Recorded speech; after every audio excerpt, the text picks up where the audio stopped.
కొన్నిసార్లు మనల్ని ఆదరించి ఓదార్చి మనల్ని ప్రోత్సహించేటువంటి ఆత్మీయులను కూడా కొన్నిసార్లు దూరం చేసే అవకాశం ఉంది. ఏబు గ్రంథం చివర చూస్తే ఏబుకి అంతమంది అక్క చెల్లెళ్ళు అన్నదమ్ములు ఉన్నారన్న సంగతి మనకి చివరిలో అర్థమైద్ది. మొదటి నుంచి చూస్తే అర్థం కాదు మనకి. కావాలంటే చూడండి, ఏబు గ్రంథము చివరి అధ్యాయము, అంటే 42వ అధ్యాయము ఒకసారి తీయండి. 11వ వచనం చదువు. అప్పుడు అతని సహోదరులందరూ అతని అక్క చెల్లెళ్ళందరూ అంతకుముందు అతనికి పరిచయులైన వారును వచ్చి అతనితో కూడా అతని ఇంట అన్నపానములు పుచ్చుకొని యెహోవా అతని మీదికి రప్పించిన సమస్త బాధను గూర్చి ఎంత లేసి దుఃఖములు పొందితవని అతని కొరకు దుఃఖించొచ్చు అతని నోదార్చిరి. ఏమండి, నాకు డౌటు, పాపం ఏబు అన్ని బాధలు పడుతుంటే వీళ్ళందరూ ఎటుపోయారండి? ఏబు అన్ని బాధలు పడుతుంటే వీళ్ళందరూ ఎటుపోయారు? అతని సహోదరులు అన్నాడంటే తోడబుట్టినోళ్ళు, అతని సోదరీమణులు అంటే అక్క చెల్లెళ్ళు, అతనికి పరిచయస్తులు అంటే అతనికి బాగా క్లోజ్గా రిలేషన్లో ఉన్నోళ్ళు, అనుబంధంలో ఉన్నోళ్ళు, పరిచయస్తులు, ఇంతమంది ఉన్నారని మనకు అనిపించదు ఏబు గ్రంథం చదివితే. అనుకొనని శ్రమలెన్నో ఎదిరించిన ఆత్మీయుల ప్రేమ నిదురించిన. కొన్నిసార్లు ఆత్మీయుల ప్రేమ నిద్రపోయేటట్టు దేవుడే చేస్తాడు. ఎందుకంటే నీ కళ్ళు తెరవటానికి. ఇంకా చెప్పాలంటే కొన్నిసార్లు ఆత్మీయులు అనుకున్న వాళ్ళే నిన్ను ద్వేషించే పరిస్థితి కూడా రప్పిస్తాడు. బాయ్ జాగ్రత్తగా వినో, మా జాగ్రత్తగా వినో. వాళ్ళను దూరం చేయటమే కాదు, కొన్నిసార్లు ఆత్మీయులు అనుకున్న వాళ్ళే నిన్ను ద్వేషించేటట్టు కూడా ఆ పరిస్థితి నీకు రప్పిస్తాడు. అప్పుడు నీ రియాక్షన్ ఏంటి? అప్పుడు నువ్వు ఎలా స్పందిస్తావు? ఏబు ఎలా స్పందించాడో తెలుసా? మొత్తం ఆయన విడిచిపోయినా ఏబు కృంగిపోలా, దేవుని పాదాలే పట్టుకున్నాడు. దేవుని పాదాలే పట్టుకున్నాడండి. నన్ను వాళ్ళు పలకరించలేదు, వీళ్ళు పలకరించలేదు, నన్ను వాళ్ళు వదిలేశారు, వీళ్ళు వదిలేశారు, నా అన్నదమ్ములు పట్టించుకోలేదు, అక్క చెల్లెండ్రు పట్టించుకోలేదు, పరిచయస్తులు పట్టించుకోలేదు, వాళ్ళు పట్టించుకోలేదు, వీళ్ళు పట్టించుకోలేదని ఎవ్వడి మీద యాష్టపోలా, విలపించలా, కృంగిపోలా, నిరాశపడలా, చచ్చిపోవాలో బతకాలో అనుకోలా. కొంతమంది మైండ్ ఎలా ఉంటుందో తెలుసా? వాళ్ళోళ్ళు పట్టించుకోలేదనుకో, చీర తీసుకెళ్ళి ఫ్యాన్కి వేసుకుంటారు. ఎందుకు వేసుకుంటున్నావు అంటే, నన్ను అందరూ వదిలేశారు, ఇంకెందుకు బతకాలి నేను?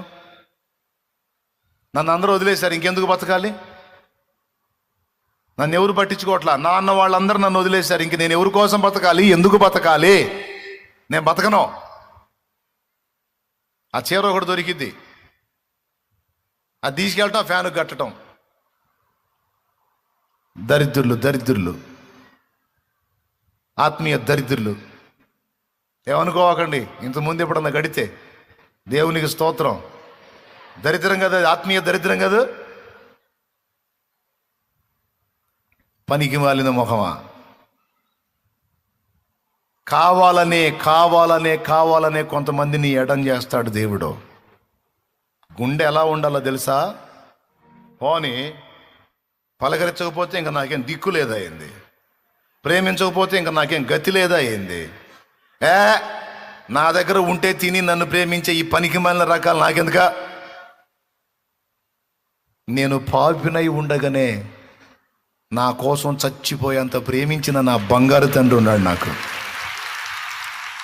నా కోసం చచ్చిపోయేంత ప్రేమించినోడు నాకుంటే, నా చావు కోరే ఈ దరిద్రుల కోసం నేనెందుకు చావాలి? నేను చావను. పక్కన సైతాన్ గాడు చేరి సావు అంటాడు. నువ్వు చావురా సైతాన్, నువ్వు చావురా, నువ్వు చావు, నేను చావును. నేనెందుకు చావాలరా? జీవం గల దేవుడు, నా బంగారు తండ్రి, నా బంగారు కొండ, నా కోట, నా యేసయ్య నాకుంటే నేనెందుకు చావాలి? ఎవరు నన్ను ప్రేమించినా ప్రేమించకపోయినా, ఎవరు నన్ను పట్టించుకున్నా పట్టించుకోకపోయినా నాకు ఈ అల్పమైన ప్రేమలు అక్కర్లేదు. ఈ లోకమంతా నన్ను వదిలేసిన నిన్ను నా ప్రభుతో బతికేస్తా, ప్రభు కోసం బతుకుతా.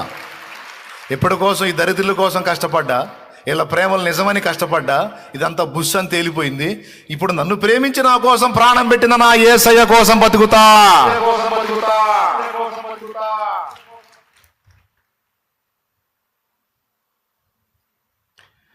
నిన్ను చూడక ఉండలేననే మాటలు విన్నావా? నీవు లేకపోతే బ్రతుకలేననే రాతలు చదివావా? నిన్ను చూడక ఉండలేననే మాటలు విన్నావా? నీవు లేకపోతే బ్రతుకలేననే రాతలు చదివావా? ప్రేమంటేనే తెలియని మనుషుల గారడి చెల్లెమ్మా, ప్రేమ పేరుతో మోసపోతే అది ఆరడి బ్రతుకమ్మా. చెప్పు, ఎవరు నిన్ను ప్రేమించలేదని సత్తావా? లేకపోతే నిన్ను ప్రేమించి నీ కోసం ప్రాణం పెట్టిన యేసయ్య కోసం బతుకుతావా? కొంతమంది కుటుంబాలను కూడా సిద్ధపరచుకుంటారు, బతకొద్దు చచ్చిపోవాలని తీర్మానాలు చేసుకుంటారు. ఈరోజు ఇక్కడ కూడి వచ్చినటువంటి వాళ్ళు అలాంటి తీర్మానాల్లో ఎవరైనా ఉంటే ఈరోజు దేవుడు నీతోనే మాట్లాడుతున్నాడు. అలాంటి దరిద్రపు ఆలోచన చెయ్యొద్దు, అది సైతానుది. నీకు మంచి భవిష్యత్తు ఉంది. నా తండ్రి నీకు మంచి భవిష్యత్తు ఇచ్చాడు. ఈరోజు నువ్వు అనుభవిస్తున్న శ్రమలను చూస్తున్నావు, దీని తర్వాత దేవుడు నీకు ఇవ్వబోతున్న మహిమను చూడట్లా. నువ్వు తొందరపాటున అలాంటి పిచ్చి ఆలోచనలు చేసి దేవుడు నీకు ఇచ్చిన బంగారు భవిష్యత్తుని పాడు చేసుకోవద్దు. నా తమ్ముడా, నా చెల్లి, ఎవరు అలాంటి ఆలోచనల చేత శోధించబడుతున్నారో ప్రేమతో చెప్తున్నా, నువ్వు దిక్కు లేని వాడివి కాదు. ఈ లోకం మొత్తానికి దిక్కైన వాడే నీకు దిక్కుగా ఉన్నాడు. నిన్నెవరూ ప్రేమించట్లేదు అన్నది సరికాదు. ఎంత ప్రేమించాడో తమ్ముడా నీకు తెలుసా? నీ కోసం ప్రాణం పెట్టే అంత పిచ్చి నువ్వంటే ఆయనకి. ఇది నిజం, 100% నిజం. నా చెల్లి, నువ్వంటే ప్రాణం పెట్టే అంత ఇష్టం నువ్వంటే ఆయనకి. చచ్చిపోయాడమ్మా నీ కోసం. ఎవరు చచ్చిపోతారమ్మా? అది కూడా మంచోడి కోసం ఎవరన్నా చస్తారేమో కానీ చెడిపోయిన పాపులమ్మను, నువ్వు చెడిపోయిన దానివి, చెడిపోయిన వాడివి, చెడిపోయిన వాడిని నేను. మన కోసం ఎవరు చచ్చిపోతారమ్మా? అసహ్యుల కోసం. అయినా మనల్ని ఎంత ప్రేమించాడో చూడు. ప్రాణం పెట్టేశాడు మన కోసం, ప్రాణం పెట్టేశాడు నీ కోసం తమ్ముడా. ఇప్పుడు నువ్వు కొంచెం ఆటుపోట్లు ఎదుర్కొంటే చావే దిక్క ఇంక లేదా? ఎవరనుకున్నారు దావీదు మహారాజు అవుతాడని? ఎవరనుకున్నారు యోసేపు ఐగుప్తుని ఏల్తాడని? ఎవరనుకున్నారండి? కాళ్ళ ముందు చూపు చూడవాకు. నా తండ్రి నీకు బ్రైట్ ఫ్యూచర్ సిద్ధపరిచాడు. అందమైన భవిష్యత్తు, శ్రేష్టమైన భవిష్యత్తు, అనేకులకు దీవెనకరమైన పాత్రమవుతావు నువ్వు.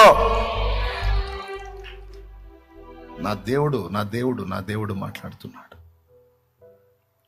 నిన్ను చుట్టినటువంటి ప్రతికూల పరిస్థితుల్లో నా అన్నవారంతా నిన్ను నిందించి త్రోసేసి వెళ్ళిపోయినా, నిన్నెవరు పలకరించకపోయినా, పట్టించుకోకపోయినా, గుర్తుపెట్టుకో, ఇవన్నీ రేపు నీకు సాక్ష్యాలు.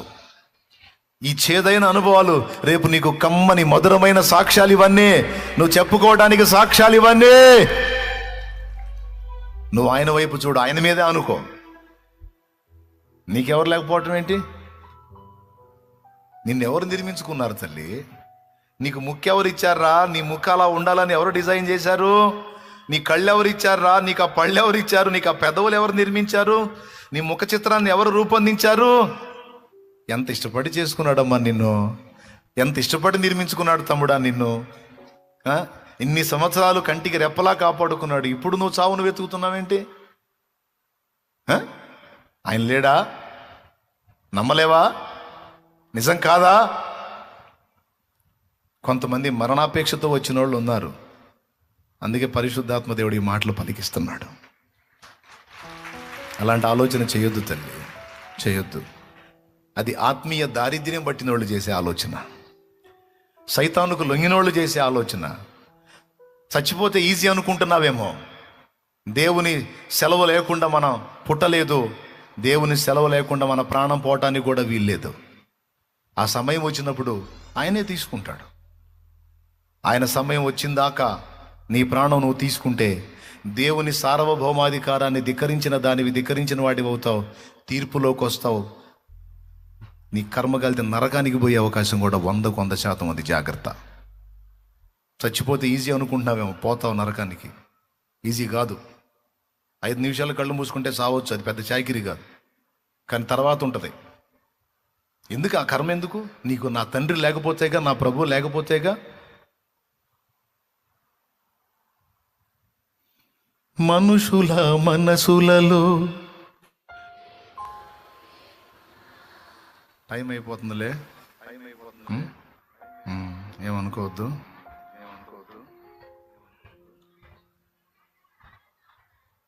మీరేం పాడమంటారు, టైం ఏం పరిగెత్తుతుందాడా? మళ్ళీ అసలుగా రేపు కూటమి ఉంది, మళ్ళీ మీరు అలసిపోతే రేపు రారు మళ్ళీ. మీరు అసలుకే మొక్క కంటే మెత్తనోళ్ళు. ఆయన నిన్ను ఎంత ప్రేమిస్తున్నాడో చూడు. ఈరోజు నువ్వు కూటానికి వచ్చేటట్టు చేసి, నేను నీకు తోడై ఉన్నాను, నీ భవిష్యత్తు బాగుంటుంది, నువ్వు భయపడొద్దని స్పష్టంగా నీతో మాట్లాడిస్తున్నాడు ఆయన. మాట్లాడించాడు కదా, మాట్లాడుతున్నాడు ఆయన. నువ్వు ఇలాంటి ఆలోచన కలిగి ఉన్నావని శాలేం రాజు అనకు తెలుసా? మరి ఎవరికైనా తెలుసా? ఆయనకి తెలుసు. ఆయనే నీతో మాట్లాడుతున్నాడని నమ్ము, అబద్ధాలు కాదు. చెప్పు, చద్దామా? కొన్నిసార్లు మనల్ని పరీక్షించడానికి, కొన్నిసార్లు మనల్ని శ్రమ కొలిమిలో కాల్చడానికి, మనం ఆయన మీద ఆనుకోవడానికి నా అన్న వాళ్ళందరినీ దూరం చేస్తాడు. గుర్తుపెట్టుకో, ఈరోజు దూరమైన వాళ్ళందరూ ఒకరోజు నీ దగ్గరికి వచ్చి, ఎన్ని బాధలు పడ్డావో, నిజంగా మామూలు అగచాట్లు కాదు నువ్వు పడ్డది, మామూలు శ్రమలు కాదు నువ్వు పడ్డదని నీ దగ్గరకు వచ్చి ఏబును కానీ వాళ్ళు ఓదార్చినట్టు నీ దగ్గరకు వచ్చి నిన్ను వాళ్ళు పలకరించి మాట్లాడకపోతే ఎప్పుడు అడుగు. జరిగిద్ది అదంతే. ఏసునామములో శ్రమ కొలిమిలో కాలుతున్నప్పుడు దేవుడే దూరం చేస్తాడు. ఎందుకంటే ఆ శ్రమ కొలిమిలో నువ్వు ఏ మనిషికి వెళ్ళి చూడకూడదని ఆయన ఆశపడుతున్నాడు. అందుకు ఈ గోలంతా. అర్థమైందా? శ్రమ కొలిమిలో మనల్ నుంచి ఏ మనిషి వైపు మనం చూడకూడదని ఆయన కోరుకుంటున్నాడు. మరి ఎటు చూడాలా? ఎటు చూడకుండా ఏ మనిషికి వెళ్ళి చూడ, తన వైపే చూడాలి. నువ్వు దీనుడవై, దీనురాలివై ఆయన వైపే చూడాలి. హల్లెలూయా. ఆయనతో కనెక్ట్ అవ్వాలి. ఈ కష్టకాలంలోనే కనెక్ట్ అవుతావు, ఈ శ్రమ కొలిమిలోనే కనెక్ట్ అవుతావు, ఈ ఇబ్బంది కొలిమిలోనే కనెక్ట్ అవుతావు, ఈ అందరూ త్రోసివేసిన అనుభవంలోనే నువ్వు దేవునితో లింకు కాగలుగుతావు. ఇది నీకు ప్లస్ మైనస్ కాదు, ఇది నీకు రైట్ టైం, ఇది నీకు మంచి సమయం, నా దేవుణ్ణి పెనవేసుకునే టైం.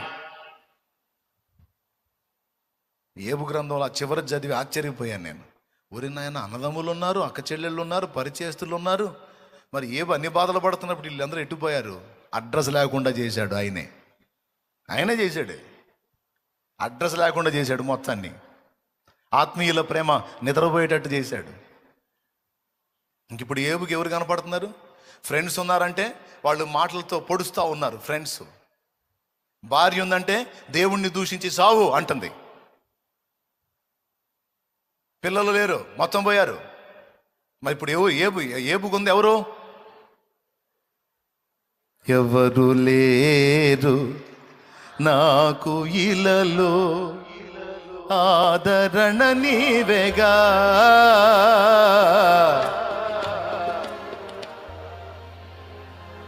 ఎటు చూశాడు ఏబు? భార్య అందని చచ్చిపోయాడా? భార్య అంది దేవుణ్ణి దూషించి చావని. నీ భర్త కూడా అంటాడు సైతాన్ దూరిద్ది, నీ భర్తలోకి దయ్యం దూరిద్ది, నీ భార్యలోకి దయ్యం దూరిద్ది, నీ తల్లిదండ్రుల్లోకి దూరిద్ది దయ్యం. వాళ్ళ నోటితో వాళ్ళు అంటారు, చావరా దరిద్రుడా, చావు, చావరా చావు, ఎందుకురా నువ్వు బతకటం? కన్న తల్లిదండ్రులే నన్ను ఆ చావును కోరుతా ఉన్నారు, ఇంక నేను ఎందుకు బతకాలని ఏడుచుకుంటూ పోయి ప్రాణం తీసుకుంటాడు ఒక్కొక్కడు. నీ పిల్లల్లోకి దూరిద్ది దయ్యం. నువ్వు తల్లివి తండ్రివై ఉండొచ్చు, నీ పిల్లలే నిన్నంటారు చావుమా, చావు, నువ్వు చచ్చిపోమా, నువ్వు చచ్చిపోమా, నువ్వు చచ్చిపోనానా, నువ్వు చచ్చిపోనానా, మేము హాయిగా ఉంటాం, చచ్చిపోనానా. నీ పిల్లలే.